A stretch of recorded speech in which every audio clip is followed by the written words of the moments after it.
बिस्मिल्लाहिर्रहमानिर्रहीम, अस्सलाम वालेकुम, आदाब अर्ज़।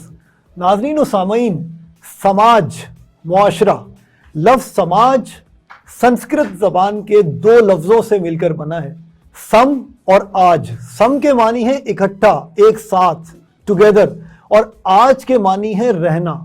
यानी समाज के लुग़वी यानी लिटरल मीनिंग्स क्या होंगे? एक साथ रहना, इकट्ठा रहना, मिलजुल के रहना। इस ख्याल से जहाँ अफराद एक जगह जमा हो। समाज या मुआशरा या सोसाइटी अफराद के एक ऐसे ग्रोह को कहा जाता है जिनकी बुनियादी ज़रूरियात ज़िंदगी में एक दूसरे से मुश्तरका कनेक्शंस हो, रवाबित हो। मुआशरे की तारीफ़ के मुताबिक ये लाजिम नहीं है कि इन सब लोगों का ताल्लुक़ एक ही कौम या एक ही मज़हब से हो।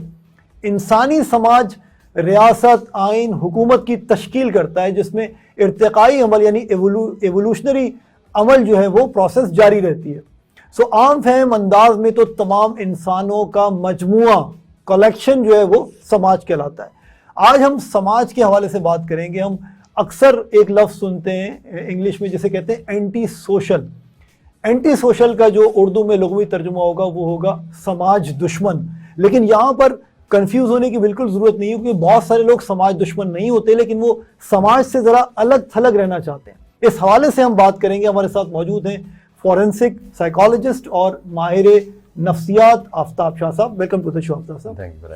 सो आफ्ताब साहब, ये फरमाइएगा कि एंटी सोशल, समाज दुश्मन अनासिर क्या होते हैं? हम आमतौर पर लफ्ज़ सुनते हैं कि फला दहशतगर्द है, मुजरिम है। क्या ये लोग होते हैं समाज दुश्मन, या समाज दुश्मन की तारीफ क्या है साइकोलॉजी की रूह से? तो अमूमन जो लोग इसको गलत इस्तेमाल करते हैं, कोई सोशल सिचुएशन से लोग कुछ परहेज करते हैं तो उनको वो कहते हैं कि ये एंटी सोशल है, और अनसोशल और एंटी सोशल में काफ़ी फ़र्क है। ठीक है। तो ये एक तो पहला डिफरेंस है कि लोग उसको सही तरीके से इस्तेमाल करें, क्योंकि एंटी सोशल के अंदर क्रिमिनल बिहेवियर आ जाता है, एंटी सोशल मुजरिम आता है, उसके अंदर साइकोपैथी भी आ जाती है जिसके अंदर साइकोपैथ्स होते हैं और बहुत ज़्यादा वायलेंट क्रिमिनल्स होते हैं। ठीक है। तो ये एक बहुत ही एक मैं कहूँगा कि जो फोरेंसिक साइकोलॉजी का मेन फोकस होता है वो क्रिमिनल बिहेवियर पे होता है, और एंटी सोशल पर्सनालिटी डिसऑर्डर सबसे डेंजरस डिसऑर्डर है। यानी एक मर्ज, एक बीमारी है। बीमारी है, बिल्कुल बीमारी। बिल्कुल सही। तो नाज़रीन समझ, ये बड़ी इंपॉर्टेंट बात हम यहाँ इस वक्त डिस्कस कर रहे हैं अगेन, कि गैर समाजी होना और समाज दुश्मन होने में फ़र्क है। अनसोशल होना यानी अलग थलग रहना, मिलने जुलने से को तर्क करना, तन्हाई पसंद होना, ये ज़रूरी नहीं कि इंसान एंटी सोशल हो। एंटी सोशल, जैसा आफ्ताब साहब ने फरमाया कि आमतौर पर इसमें क्रिमिनल बिहेवियर, मुजरिमाना जहनियत या मुजरिमाना रवैया इन्वॉल्व होता है। तो आफ्ताब साहब ये फरमाइएगा कि एंटी सोशल होने की, कोई फ़र्द एंटी सोशल है, उसकी क्रिमिनल मेंटालिटी है, या हाउ वुड यू यानी आइडेंटिफाई, आप कैसे ये चीज़ शिनाख्त करेंगे कि फ़ला बच्चे में, फ़ला लड़के या लड़की में, फ़ला इंसान में ये एंटी सोशल होने के जरासीम मौजूद है? मतलब उसका रवैया ऐसा है, अलामत कौन सी होती है एंटी सोशल होने की? अच्छा, तो ये जो है फोरेंसिक साइकोलॉजी में एक ट्रजेक्टरी उन्होंने बनाई है कि एंटी सोशल पर्सनालिटी डिसऑर्डर एक डेस्टिनेशन है जिसमें बच्चा जो होता है उसकी एक अपब्रिंगिंग कैसी है, उसकी माँ की तबीयत खुद की कैसी है, क्योंकि माँ को भी मेंटल हेल्थ इश्यूज होते हैं, तो इसके जेनेटिक कुछ इश्यूज भी हैं। उसकी परवरिश कैसे कर रही है? परवरिश बात का हिस्सा है। जब प्रेगनेंसी के दौरान उसकी क्या, फॉर एग्जाम्पल क्या वो सब्सटेंस यूज कर रही है, उसको स्ट्रेस कितना मिल रहा है, और फॉर एग्जाम्पल वो कोई नशा वगैरह तो नहीं कर रही। बच्चों में होता है प्रीनेटल बर्थ का वेट जो होता है वो उनका कम होता है। ठीक है। और ये जैसे आगे बढ़ते हैं तो एनवायरमेंटल फैक्टर्स होते हैं जो इनके साथ साथ होते हैं। तो इनके अंदर होता है ये झूठ बोलते हैं, ये वैंडलाइज, झूठ बहुत ज्यादा बोलते हैं, चोरी करते हैं, थ्रेटन करेंगे, आपको धमकियां देंगे, गालियां देंगे, और ये आपको बहुत ही छोटी उम्र में ये चीजें आपको नजर आएंगी, जिसके अंदर आग लगाना, बच्चों के साथ क्रूल रहना, बच्चों के साथ भी, अपने सिबलिंग्स के साथ भी और जानवरों के साथ भी। उसके अलावा दूसरों को ब्लेम करना कि उसकी वजह से हुआ है, उसकी वजह से हुआ है, बट दूसरों लोगों को बुली करना, लड़ाई करना, और ये सारी चीज़ें आपको बताती हैं कि इस बच्चे के अंदर एक मर्ज है जिसको हम कॉन्डक्ट डिसऑर्डर कहते हैं। तो एंटी सोशल पर्सनालिटी डिसऑर्डर से पहले बच्चे के अंदर होगा कॉन्डक्ट डिसऑर्डर, और दूसरा होता है ओपोजिशनल डिफाइंड डिसऑर्डर। ठीक है। तो ये ओडीडी और सीडी, ये दोनों बीमारियां आपको 15-14 साल की उम्र तक, जब तक बच्चा एडोलेसेंट तक पहुंच नहीं जाता, वो सारी आपको नजर आती हैं। और जब वो एक नई एक अपनी सूरत इख्तियार करती है जो कि एंटी सोशल पर्सनालिटी डिसऑर्डर है, फिर वो पूरी जिंदगी भर तक चलता है, जिसके अंदर लैक ऑफ रिमोर्स, जिसके हम बोलेंगे कि कैलेस, अनइमोशनल मतलब कि पछतावा महसूस ही नहीं होना एक इंसान को जो बिल्कुल वो एक्सप्रेशनलेस है, सपाट है, इतना सिफाक हो चुका है, जिसे उर्दू में आप सिफाक कहते हैं कि उसकी फीलिंग्स नहीं है जुर्म करने के हवाले से भी, कोई रिग्रेट नहीं है, पशेमानी नहीं होता कुछ। वो जब किसी हम अमूमन साइकोपैथ्स के बारे में सुनते हैं और देखते हैं कि वो बहुत ज्यादा ही वायलेंट किस्म के हम लोग सुनते हैं कि क्राइम्स हुए हैं, और हम सोचते हैं कि कौन कौन इंसान है जो ऐसा कर सकता है, किसी बच्चे के साथ कर सकता है जो अपना जिनसी ज्यादती, या किसी औरत के साथ। हमें ये अंदाज़ा होना चाहिए कि ये जहनी बीमारियां हैं, और ये बच्चे को देख के आप ट्रेजेक्टरी बता सकते हैं। As a forensic psychologist I can look at a child, बच्चे को देख के मैं बता सकता हूँ कि आगे जाके क्राइम करेगा।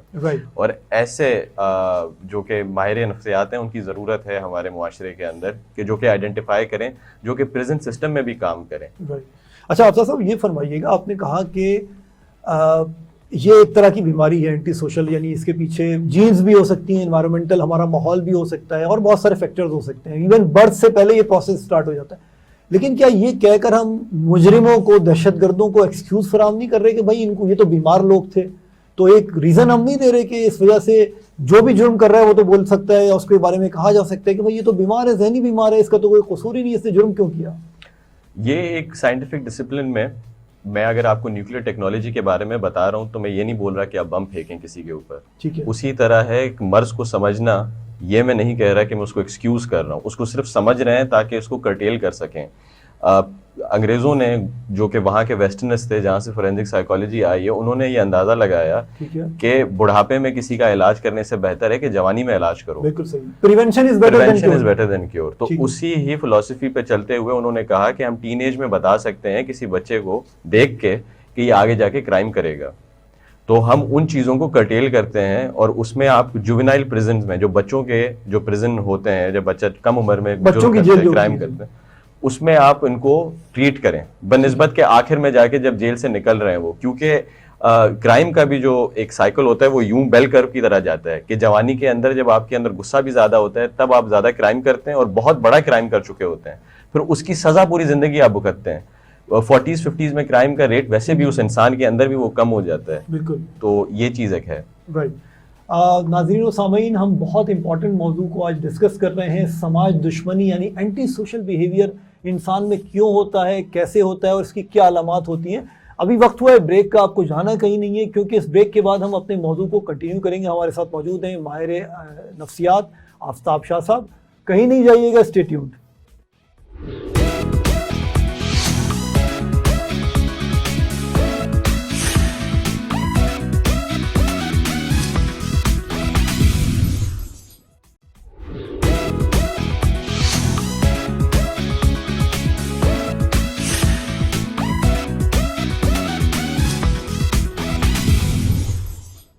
वेलकम बैक नाज़रीन और सामीन। आज का प्रोग्राम बड़े हसास मौजू पर है, नफ्सियाती हवाले से, मुआशरती हवाले से।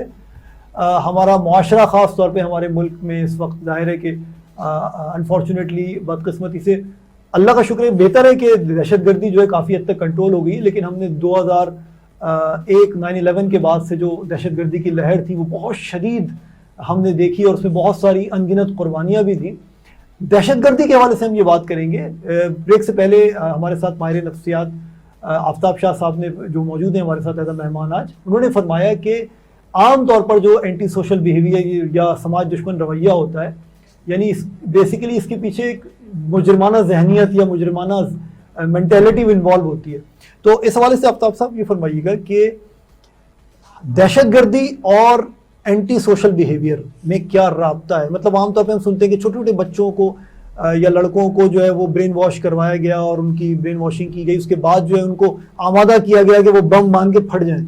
सो ये भी, is this also anti social behaviour, समाज दुश्मन रवैया है ये दहशतगर्दी के हवाले से? ब्रेन वॉशिंग कम्प्लीटली एक अलग ही चीज़ हो जाएगी कि आप एक बच्चे को बैठ के एक ही चीज़ अगर समझा रहे हैं काफ़ी अरसे तक, ठीक है, और उसको आप एक तरीके से उसका दिमाग, क्योंकि बच्चे का बहुत ही ज़्यादा मैलिएबल फ्लेक्सिबल होता है, तो आप उस बच्चे को जो है चीज़ें कुछ सिखा के आगे तक लेके जा रहे हैं, तो वो एक आइडियोलॉजिकल एक चीज़ होती है जब बच्चे को आप सिखा रहे हैं।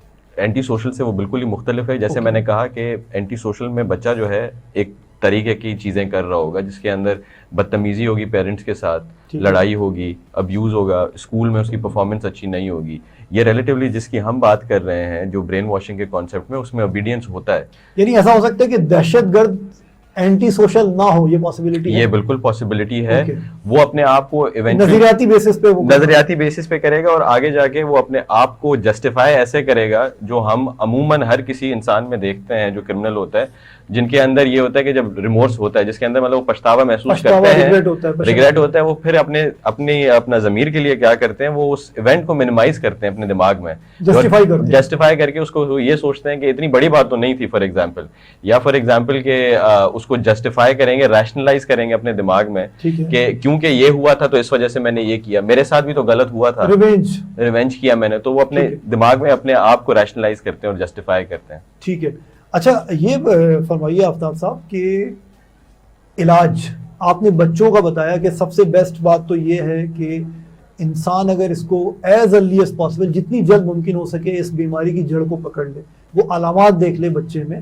जैसे आप मिसाल तौर पर अपने झूठ बोलने की अलामत बताई, बच्चे में वायलेंट बिहेवियर बताया, स्कूल में बुलिंग भी हो सकती है, यानी वो एक तरह से दूसरों पर जो है वो अपना गुंडागर्दी, आसान लफ्जों में आप कह रहे हैं, वो कर रहा है। सो कैसे इलाज करेंगे इसका? एक तो एहतियात की बात हो गई कि जल्द से जल्द आप बच्चे में आइडेंटिफाई करें, भाई मेरे बच्चे के साथ या फला के बच्चे के साथ प्रॉब्लम है, उसका बिहेवियर बहुत ज़्यादा खतरनाक है, एंटी सोशल है। इलाज कैसे करें? इलाज से पहले डायग्नोस करना पड़ेगा कि उसको वो चीज है। ठीक है, उसके लिए जरूरी है माहिर नफ्सियात के पास? बिल्कुल, उसके पास जो है वो यूजुअली अगर क्रिमिनल बिहेवियर है तो आपको हुकूमत के साथ काम करना पड़ता है ताकि एक्सेस आपको मिल सके। जैसे आप तो छुपाना चाहूंगा, अगर मैं एज अ पेरेंट, अगर खुदा ना खास्ता मेरा बच्चा, मैं नोट करूंगा आफ्ताब साहब कि वो चोरी कर रहा है, झूठ बोल रहा है, मेरी पहला इंस्टिंक्ट ये होगी कि मैं दूसरे लोगों को पता ना चले तो उसको घर पे ही तरबियत करूं, बताऊं कि ये गलत है।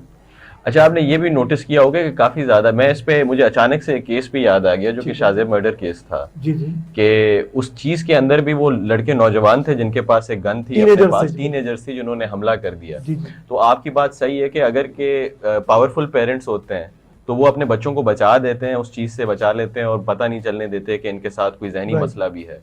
ये बात आपकी बिल्कुल सही है, लेकिन ट्रीटमेंट तभी होगा अगर डायग्नोसिस होगा, उसके अलावा ट्रीटमेंट हो नहीं सकता। तो वो उसमें हम लोग ये करते हैं, डायग्नोस करने के लिए एक PCLR एक हमारा इंस्ट्रूमेंट होता है, PCLR, ठीक है, जिसको हम कहते हैं साइकोपैथी चेकलिस्ट। ठीक है। तो उसमें हम ये करते हैं कि क्लिनिकल हिस्ट्री लेते हैं, जैसे आपने पूछा कि इसके साथ ये हो रहा था, अलामत की एक चेकलिस्ट होती है, इसमें ये अलामत मौजूद है, ये अलामत है, उस पर टिक करते रहेंगे। पेरेंट्स की हिस्ट्री, बच्चे की बचपन से लेके अभी तक हिस्ट्री, एकेडमिक रिकॉर्ड, सारी चीजें आप अपने पास रख लेते हैं। उसके बाद वो आप खुद ही उसको जो है ना फिल करते हैं, अपना एक जजमेंट देके, क्लिनिकल साइकोलॉजिस्ट या फोरेंसिक साइकोलॉजिस्ट अपना जजमेंट उसे टिक करता रहेगा। जब आपको उसमें स्कोर उसका ज्यादा मिल रहा है, जिसके अंदर 20 आइटम्स होते हैं, 3 का स्केल होता है, 1 2 3, या मौजूद है या नहीं मौजूद है या बिल्कुल मौजूद नहीं। बिल्कुल सही है। तो ये 3 चीजें उसका आप स्कोर देखते हैं, एंड में आपको पता चल जाएगा कि है इसके अंदर। अब है तो इसका ट्रीटमेंट क्या होगा? ट्रीटमेंट इसके शुरुआत में, जैसे मैंने कहा कि ट्रीटमेंट होते हैं कि 15 16 17 ईयर्स एज में, क्योंकि एक दफा क्राइम कर दिया तो फिर ट्रीटमेंट उसका प्रिजन में ही होना है और फिर वो तवील अरसे तक चलता रहना है, जो कि यहाँ पर है नहीं। रिहेबिलिटेशन हमारे यहाँ रिहेबिलिटेशन का कॉन्सेप्ट नहीं है। अगर आप मुझसे पर्सनल ओपिनियन पूछते हैं एज एन एक्सपर्ट ओपिनियन कि क्या करना चाहिए साइकोपैथ्स के साथ, अगर के जेल से छूट रहे हैं ये, तो वायलेंट ऑफेंडर्स जो कि बहुत ज्यादा, जिन्होंने क्राइम, बहुत वायलेंट क्राइम किया, रेप हो गया, कत्ल हो गया, 3-4 लोगों का कत्ल हो गया और बहुत ही पर्सनल कत्ल हो गया कि आपने किसी के हाथ पांव काट दिए, इस किस्म की चीजें और ऐसे वाकयात होते हैं। मैरिटल प्रॉब्लम्स में ये चीजें होती हैं कि जहां पर आपने अपने शौहर के हाथ पांव काट दिए, सारी चीजें, उस चीज के बाद आपने उनको आइडेंटिफाई करके उनके आपने क्या करना है कि सुपरवाइज और मॉनिटर कम्युनिटी के ऊपर छोड़ देना है। ठीक है कि आपको, मुझे, हम सबको पता होना चाहिए कि एक वेबसाइट पे लॉग इन करेंगे और उस शख्स का नाम लिखेंगे तो उसके चेहरे के साथ उसकी शक्ल आ जाएगी और उसकी पूरा डिस्क्रिप्शन आ जाएगा कि ये पहले जेल में था और अब ये यहाँ रहता है। तो हमें बिल्कुल पुलिस और कम्युनिटी साथ मिलकर काम करेगी आइडेंटिफाई करने में और सुपरवाइज मॉनिटर करने में कि ये वायलेंट ऑफेंडर्स, ये चीज अप्लाई हो सकती है सेक्सुअल ऑफेंडर्स के साथ जो ज्यादती करते हैं बच्चों के साथ। क्रिमिनल डेटाबेस मेंटेन होना चाहिए, क्रिमिनल डेटाबेस जो कि पब्लिक को एक्सेस हो और पब्लिक को पता हो कि ये लोग यहाँ रहते हैं और आपकी कम्युनिटी के अंदर रहते हैं, आपको मुझे किसी और को नहीं पता कि हमारे इर्द गिर्द कितने वायलेंट क्रिमिनल्स रहते हैं।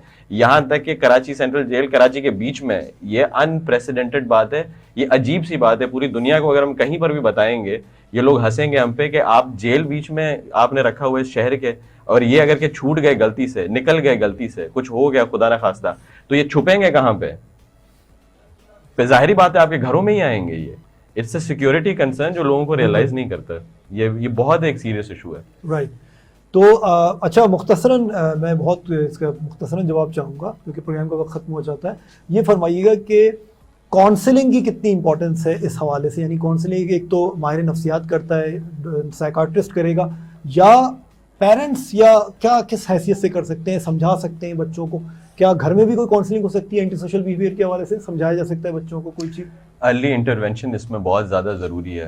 एक साइकाट्रिस्ट को, एक साइकोलॉजिस्ट को साथ में मिलकर इस चीज़ के ऊपर काम करना पड़ता है। जाहिर बात है मेंटल डेफिसिट है, अगेन न्यूरो डेवलपमेंट प्रोग्राम अपना डेफिसिट होता है, जिसमें मैंने आपको जैसे बताया था कि प्री फ्रंटल एमिगडाला स्ट्राइटल जो है मॉडल एक होता है, जिसमें उन्होंने दिखाया है कि ब्रेन में कुछ उनकी डेफिशिएंसीज हैं जिसकी वजह से ये अवॉइड नहीं करते डेंजरस सिचुएशन, ख़तरनाक चीज़ों को अवॉइड नहीं करते, इनके अंदर फियर नहीं होता। बच्चे में अगर आप देख रहे हैं कि डर है ही नहीं बच्चे के अंदर, तो ये एबनॉर्मल चीज है जो कि मेडिकेशन के बगैर ठीक नहीं हो सकती, और बुनियादी अलामत है कि ये चीज आगे जाके एक इंसान के अंदर फियर ही नहीं है, डर ही नहीं है, और लैक ऑफ कंट्रोल के अपनी चीजों के ऊपर उनको काबू नहीं है, पल्स पे बहुत बहुत ज्यादा वीक कंट्रोल है। अर्ली इंटरवेंशन यानी आप अर्ली जो इब्तिदाई तरीन अलामात हैं फौरन आप उनको नज़रअंदाज नहीं कीजिए और किसी अच्छे माहिर नफ्सियात से रुजू कीजिए। और इस हवाले से आज हमारा मौजूद बड़ा इंपॉर्टेंट था, एंटी सोशल यानी समाज दुश्मन रवैया जो है, उस पर हमने बात की। हमारे साथ मौजूद थे माहिर नफ्सियात आफ्ताब शाह साहब, और इंशाल्लाह अब प्रोग्राम का वक्त ख़त्म हो जाता है, हाजिर खिदमत होंगे नेक्स्ट प्रोग्राम में एक नए टॉपिक, एक नए इशू, एक नए सब्जेक्ट के साथ। उन लोगों का बहुत ख्याल रखिएगा जिनसे आप बहुत मोहब्बत करते हैं, और उन लोगों का भी जो आपसे बहुत मोहब्बत करते हैं। इंशाल्लाह मिलते हैं नेक्स्ट एपिसोड में। टेक केयर, अल्लाह हाफिज़।